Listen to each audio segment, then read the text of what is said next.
नया चैप्टर शुरू कर लो, केमिकल काइनेटिक्स। अच्छा बताओ, केमिकल काइनेटिक्स का मतलब क्या है? चैप्टर के नाम का मतलब क्या है? अच्छा, काइनेटिक मीन्स तो गति होता है, ये तो समझ में आता होगा, है ना? हाँ, तो क्या, वेरी गुड, बहुत बढ़िया। रेट ऑफ रिएक्शन और मैकेनिज्म ऑफ रिएक्शन को मिला दो, तो इसी का नाम क्या हो जाएगा?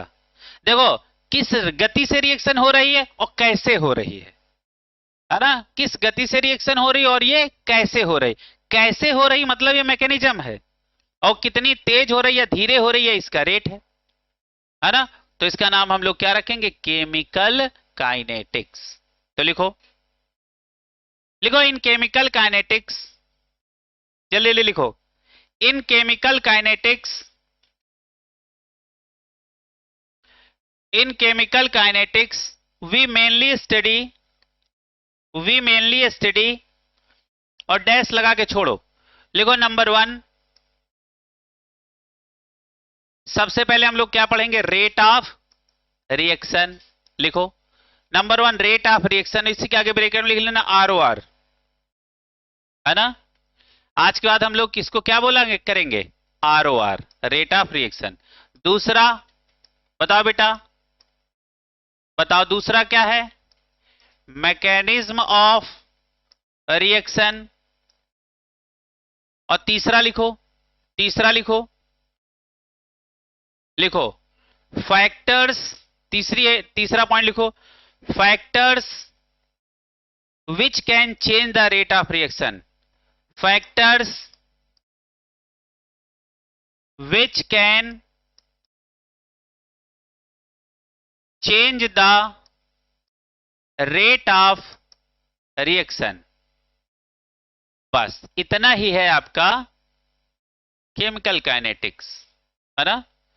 अब इसी बात पे हेडिंग डाली जाए। पहली हेडिंग लिखो, ठीक है? अच्छा देखो, अब देखो, इतनी चीज को मिला के इसी का नाम क्या है? केमिकल काइनेटिक्स, है ना? अच्छा देखो, रिएक्शन किस रेट से हुई, रिएक्शन कैसे हुई, है ना? और रिएक्शन जो हुई उसको प्रभावित करने वाला, है ना, रेट ऑफ रिएक्शन को प्रभावित करने वाले कुछ फैक्टर्स होंगे, इन सबको मिला दो तो इसका नाम क्या हो जाता है? Chemical kinetics. ठीक है, तो जरा लिखो, हेडिंग डालो, rate and rate of reaction.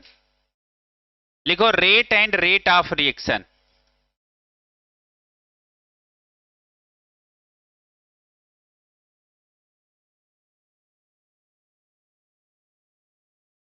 अच्छा देखो, रेट और रेट ऑफ रिएक्शन में कौन अंतर बताएगा? जल्दी बताओ, समय बिना खराब किए हुए। रेट क्या होता है और रेट ऑफ रिएक्शन क्या होता है? बहुत बढ़िया, लाजवाब, बताओ। हाँ, something divided by time, that is rate, but ये रेट ऑफ रिएक्शन नहीं हो सकता है ना? अच्छा, रेट में क्या होता है? या तो रिएक्टेंट की कंसंट्रेशन घट रही होगी या तो प्रोडक्ट की बढ़ रही होगी। तो जब रेट ऑफ रिएक्शन हो तो वो कंसंट्रेशन के टर्म में होगा, है ना?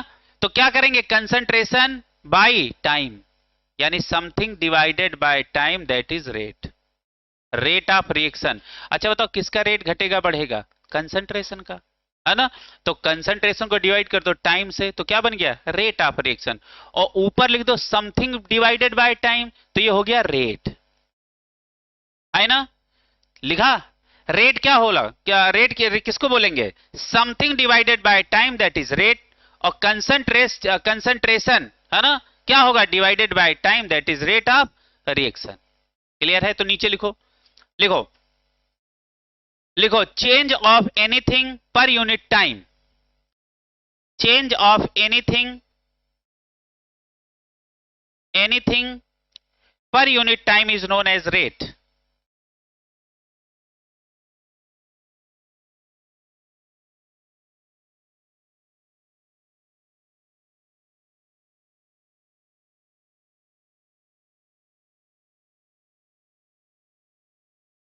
फॉर केमिकल रिएक्शन, नीचे लिखो, for chemical reaction, rate of reaction defined as, rate of reaction is defined as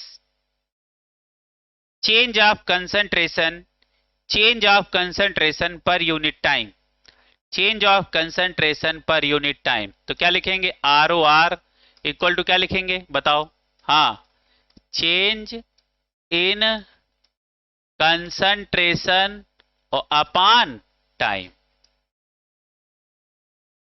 ये लिख लो बेटा, यही आपका ROR है, इसी को हमें मेनली पढ़ना है, ठीक है। और सारे बच्चे इसी के नीचे लिखो unit of rate of reaction, heading डालो unit of rate of reaction, unit of rate of reaction, unit of rate of reaction. अच्छा एक बात बताओ, कंसंट्रेशन को किस में लिखते हो, मोल और पर लीटर में, और इसको किससे लिखते हो, टाइम, टाइम मतलब चाहे सेकेंड में लिख लो चाहे मिनट, तो हमने टाइम को टाइम में लिख दिया। अब आपका मन करे सेकेंड में लिख लेना, आपका मन करे मिनट में लिख लेना। तो बताओ रेट ऑफ रिएक्शन का यूनिट क्या हुआ, बताओ, मोल पर लीटर और अपॉन टाइम, हुआ कि नहीं हुआ। इसको कैसे लिखोगे, मोल पर लीटर पर टाइम, यही तो लिखोगे। तो रेट ऑफ रिएक्शन का, रेट ऑफ रिएक्शन की यूनिट क्या हो गई बताओ, बोलो, मोल पर लीटर पर टाइम। अच्छा एक बात बताओ, रेट ऑफ रिएक्शन कभी ऑर्डर ऑफ रिएक्शन पे डिपेंड करती है, नहीं करती है, करती है क्या, नहीं करती है, करती हो तो बताओ, ठीक है। बट ऑर्डर ऑफ बट किसी पर्टिकुलर रिएक्शन के लिए हम रेट कांस्टेंट का वैल्यू लिखे तो वो ऑर्डर ऑफ रिएक्शन पे डिपेंड करेगा। रेट ऑफ रिएक्शन डिपेंड करेगा क्या, लेकिन रेट कांस्टेंट करेगा, किस पे डिपेंड करेगा, रेट नहीं, ऑर्डर ऑफ रिएक्शन, किस पे, ऑर्डर ऑफ रिएक्शन पे। तो चलो आगे लिखो, इस पे नोट करके लिखो, लिखो और इस पे स्टार लगा लेना 4 6, लिखो the unit of rate of reaction, the unit of rate of reaction do not, ये जरा डू नॉट को हाईलाइट करो, the unit of rate of reaction do not depend upon order of reaction, order of reaction.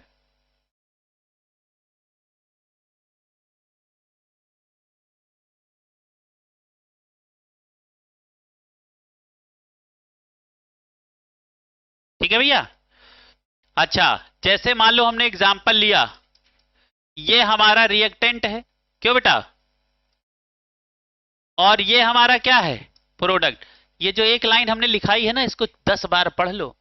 Rate of reaction की unit हर के लिए यही होगी, चाहे वो फर्स्ट ऑर्डर की रिएक्शन हो, चाहे सेकेंड ऑर्डर, चाहे थर्ड ऑर्डर, चाहे तुम्हारे हिसाब से कोई order, zero order, rate of reaction का यूनिट नहीं बदलता है, रेट कांस्टेंट का यूनिट बदलता है ना। अब जरा ध्यान से देखो। अच्छा रिएक्टेंट को हमने ए मान लिया और प्रोडक्ट को हमने बी मान लिया, समय जैसे जैसे रिएक्शन हो रही है ना, वैसे वैसे रिएक्टेंट खर्चा हो रहा है और प्रोडक्ट बन रहा है ना। क्या हो रहा, प्रोडक्ट खर्चा, रिएक्टेंट खर्चा हो रहा है और प्रोडक्ट बन रहा है, बताओ। और यही यदि रिएक्शन हम लिखाते अगले वाले चैप्टर में, केमिकल इक्विलिब्रियम में, तो क्या होता, रिएक्टेंट एक समय तक खर्चा होता और प्रोडक्ट एक समय तक बनता। जब दोनों की कंसंट्रेशन आपस में हो जाती बराबर, ना ये खर्चा होता ना वो उसके बाद बनता, और उसी पोजीशन का नाम क्या रखते, इक्विलिब्रियम। तो इसको लिखो, इसमें ग्राफ खिंचवा दें। इसके नीचे एक लाइन लिखना जरा, लिखो,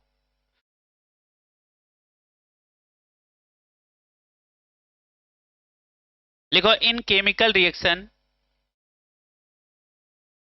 in chemical reaction with respect to time, in chemical reaction with respect to time, concentration of reactant decreases, concentration of reactant decreases while the concentration of product increases। ठीक है, ये बात लिख लोगे, समझ गए ना। अब बोलेंगे नहीं। ये समझे कि नहीं समझे? क्लियर है? चलो नई लाइन से लिखो। लिखो according to law of mass action. देखो बेटा, according to law of mass action, ये जरा लॉ ऑफ मास एक्शन को बोल्ड करके लिखना या दूसरे पेन से लिख लो। According to law of mass action, rate of chemical reaction is directly proportional. Rate of chemical reaction is directly proportional to the concentration of reactant. To the concentration of reactant. बताओ law of mass action क्या है? बताओ बेटा, law of mass action क्या होता है? बताओ। Rate of reaction. अच्छा, रेट ऑफ रिएक्शन क्या है? बताओ। रेट ऑफ रिएक्शन अभी आपने क्या पढ़ा? dx अपान dt। अच्छा, हमने ये क्या मान लिया? कंसंट्रेशन। x को क्या मान लिया? कंसंट्रेशन। तो यही तो पढ़ रहे थे। बताओ रेट ऑफ रिएक्शन का अभी आपको डेफिनेशन नहीं पढ़ा है कि नहीं? Concentration of reactant, change in concentration of reactant. हाँ, क्या पढ़ाया? चेंज इन कंसंट्रेशन, है ना? और क्या लिखेंगे? अपान टाइम। और चेंज इन कंसंट्रेशन को हमने मान लिया dx और इसको क्या मान लिया? dt। तो बताओ रेट ऑफ रिएक्शन क्या बना? बताओ रेट ऑफ रिएक्शन क्या बना? dx अपान dt, है ना? और लॉ ऑफ मास एक्शन के अकॉर्डिंग ये किसके डायरेक्टली प्रोपोर्शनल होता है? Concentration of reactant.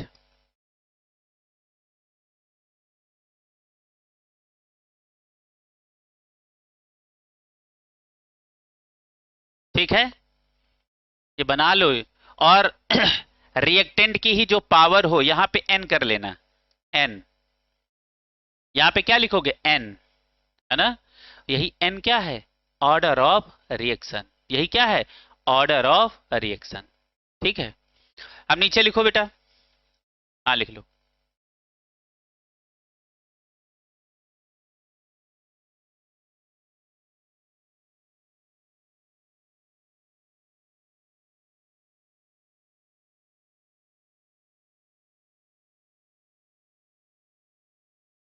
हेलो,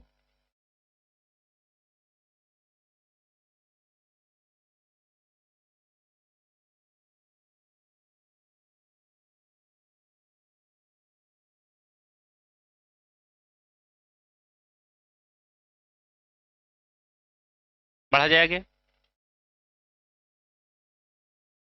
अच्छा एक बात बताओ, देखो अब वो ध्यान से बताना, तब आप बता ले जाओगे। यहां हमने लिखा कंसंट्रेशन ऑफ ए। ए क्या है? रिएक्टेंट। और यहां हमने लिखा टाइम, है ना? क्या लिखा? टाइम। तो बताओ समय बढ़ेगा लेकिन कंसंट्रेशन धीरे धीरे, अब देखो क्या हो रहा? कंसंट्रेशन घट रही बट टाइम बढ़ रहा। तो अभी हमने आपको लिखा है लाइन में कि समय के साथ साथ कंसंट्रेशन ऑफ रिएक्टेंट घटेगा, है ना? और कंसंट्रेशन ऑफ प्रोडक्ट बढ़ेगा। क्लियर है? अच्छा, हम इसी को यदि हम ऐसे लिख लें, यहां पे हमने लिख लिया रेट, मतलब रेट का मतलब क्या है? रेट। और यहां हमने लिखा टाइम।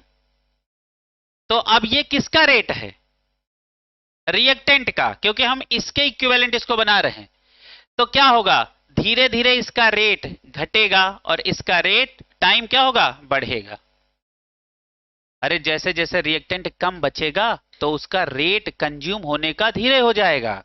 जब एकदम भरा पड़ा है एकदम रिएक्टेंट, तो उसका रेट पहले फास्ट होगा, फिर धीरे धीरे धीरे धीरे धीरे करके स्लो होगा। ठीक है? तो बताओ ये दोनों रिएक्टेंट के बताओ रिएक्टेंट के हिसाब से ये दोनों बातें पढ़ लिए, है ना? ये किसके हिसाब से हैं? रिएक्टेंट के हिसाब से। तो इसके ऊपर लिख लेना, ये ग्राफ किसका है? रिएक्टेंट का, है ना? ये किसके हिसाब से दोनों ग्राफ खिंचवाए? ये रिएक्टेंट का रेट है, ये रिएक्टेंट की कंसंट्रेशन है और ये टाइम है। क्लियर है? अब अगले, ये बना लिया। अगला ग्राफ देखो, अब हम प्रोडक्ट के रिस्पेक्ट में चलने जा रहे हैं। किसके रिस्पेक्ट में? प्रोडक्ट के। अच्छा, फिर हमने वैसे ही बनाया कंसंट्रेशन ऑफ प्रोडक्ट और टाइम। हाँ अब बताओ, समय देखो दोनों बढ़ेगा, समय कभी कम होता ही नहीं है ना? हाँ, तो जैसे जैसे टाइम बढ़ेगा वैसे वैसे कंसंट्रेशन बढ़ेगी। किसकी? प्रोडक्ट की। क्लियर है? हमने इसी ग्राफ को हमने रेट के रिफ्लेक्स में कर लिया, रेट के हिसाब से, रेट और टाइम। तो बताओ क्या होगा? समय के साथ साथ रेट भी बढ़ेगा। अच्छा, ये दोनों ग्राफ किसके हैं? प्रोडक्ट के। किसके हैं? प्रोडक्ट के। ठीक है बेटा। अब हम रिएक्टेंट प्रोडक्ट को मिक्स कर दें, बताओ। अच्छा, यहां हमने मिक्स क्यों नहीं किया? क्यों नहीं किया? क्योंकि ये चैप्टर इक्विलिब्रियम का नहीं है। नहीं तो हम ये दोनों को मिक्स करते तो देखो बेटा, ये देखो ए की कंसंट्रेशन घट रही और बी की बढ़ रही, यहां क्या आ जाता है? इक्विलिब्रियम। लेकिन ये चैप्टर कौन सा? केमिकल काइनेटिक्स, तो इक्विलिब्रियम की हम बात क्यों करें भाई? यहां इक्विलिब्रियम का तो कोई मतलब है नहीं, है ना? तो चलो ये दोनों ग्राफ बना लो बेटा, ये आपको वहां बन के आएंगे, पहचानना होगा। केमिकल काइनेटिक्स में सारा खेल तो ग्राफ का ही है। अब एक अगली हेडिंग डालो, instantaneous rate and average rate.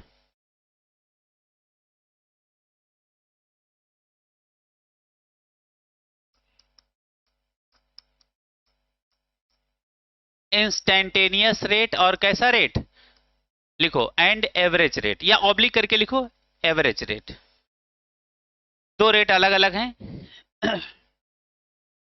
लिखो इंस्टेंटेनियस रेट और एवरेज रेट। दूसरा कौन सा लिखेंगे? Average rate.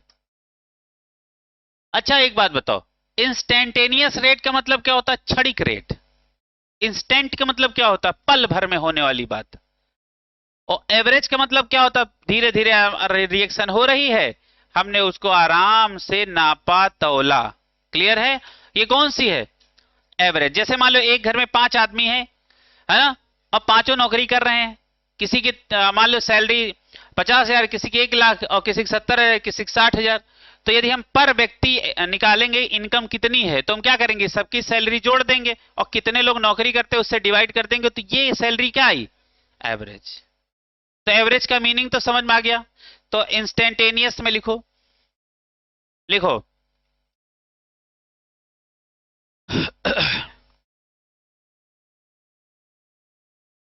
लिखो ऐसे लिखो, जिस स्पीड के मेजरमेंट में, और जिस स्पीड के आगे लिख लेना रेट। यहां हमारा स्पीड का मतलब किससे है? रेट से। लिखो जिस स्पीड, ब्रैकेट में क्या लिखो? रेट के मेजरमेंट में टाइम का इन्वॉल्वमेंट बहुत कम होता है, बहुत कम होता है, that is known as instantaneous speed. Instantaneous speed और इंस्टेंटेनियस रेट। इंस्टेंटेनियस स्पीड और इंस्टेंटेनियस रेट, है ना? अब यहां पे फार्मूला बना लो,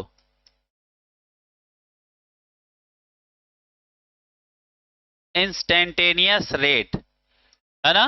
क्या होता है? यही होता है dx अपान dt। और हमको इसी के विषय में ज्यादा पढ़ना है, इंस्टेंटेनियस के विषय में। क्लियर है?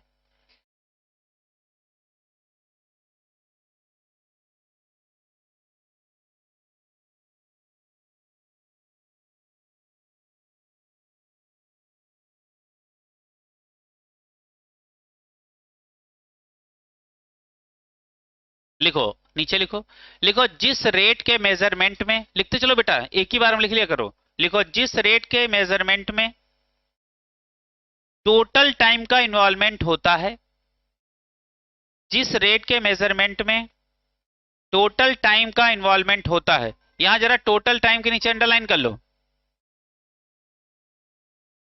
हेलो जी बताएं। 6 बजे बात करो। हाँ क्या लिखा, जिस रेट के मेजरमेंट में टोटल टाइम के नीचे अंडरलाइन करो का इन्वॉल्वमेंट होता है, उस रेट को हम एवरेज रेट कहते हैं, उस रेट को हम एवरेज रेट कहते हैं, है ना। तो बताओ एवरेज रेट का निकालने का फार्मूला क्या होगा, बताओ बेटा, क्या लिखेंगे, डेल्टा एक्स अपान डेल्टा टी, और इंस्टेंटेनियस में क्या लिखा था, dx अपान dt।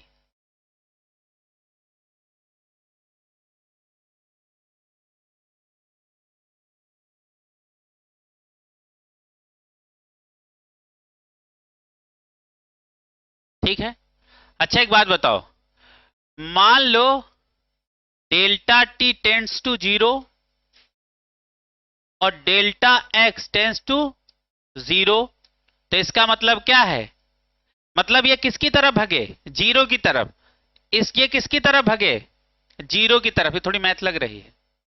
तो इस समय क्या होगा, इस पल क्या होगा, एवरेज रेट और इंस्टेंटेनियस रेट बराबर हो जाएगा, है ना। तो ये समय क्या होगा, बताओ बेटा, एवरेज रेट बराबर हो जाएगा इंस्टेंटेनियस रेट।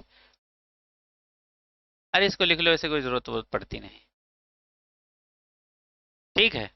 और dx अपान dt याद रखना, ये चैप्टर बड़े सरल चैप्टरों में से है, समझ में आ रहा है क्या, यही तो सब चैप्टर के लिए बोला जाता है कि नहीं। अच्छा देखो, हम ये सवाल नहीं लगवाए होते, है ना, किसके किसके, अरे तुम बताओ किसके, इलेक्ट्रोकेमिस्ट्री के, तो तुम 2-4 साल 5 सवाल लगाए होते, फंस गए होते, तुम्हें लगता है यार पता नहीं यार सवाल नहीं लग रहे हैं, और उन्हीं फार्मूलों से जो मैंने पढ़ाया है, उन्हीं फार्मूलों से हमने आपको सारे सवाल लगा के दिखाए, है ना। अच्छा और मैं एक बात बता दूं, देखो लिखो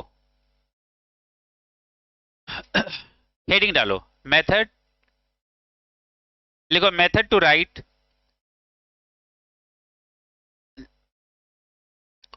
किसी भी बच्चे की क्लास किसी दिन छूटनी नहीं चाहिए, जिस बच्चे की जिस दिन क्लास छूटेगी उसके बाद की क्लासें उसे समझ में नहीं आएंगे, इसका जिम्मेदार वो खुद है। पूरा करने से कोई मतलब होता नहीं है, बस आपके खाली दिमाग का सेटिस्फेक्शन होता है कि हमारा सिलेबस पूरा है, समझ में आ रहा। नीचे लिखो, लिखो to write method to write instantaneous rate of reaction, method to write instantaneous rate of reaction for given chemical reaction, for given chemical reaction।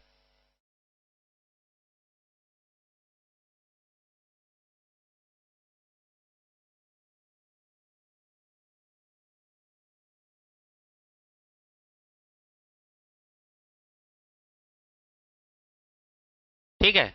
अच्छा एक बात बताओ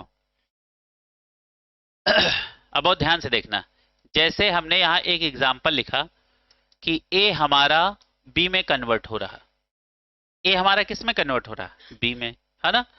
तो ये क्या है, रिएक्टेंट, तो रिएक्टेंट का कंसंट्रेशन कैसे लेंगे कि वैसे रेट ऑफ रिएक्शन लिखने का तरीका क्या है, बताओ, रेट ऑफ रिएक्शन लिखने का तरीका क्या है, dx अपान dt, ये है, यही तो तरीका है।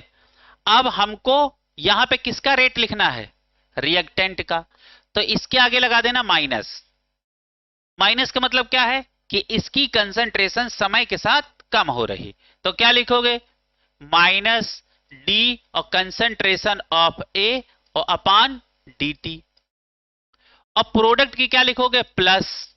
और एक और मैं बात बता दूं, जो यहां स्टोसियोमेट्रिक कोफिशिएंट होगा उसको यहां लिख लोगे और अपान में लिखोगे, है ना, वो भी लिखने सिखाते हैं। यहां क्या लिखोगे, d concentration of b upon dt, लिखना आ गया।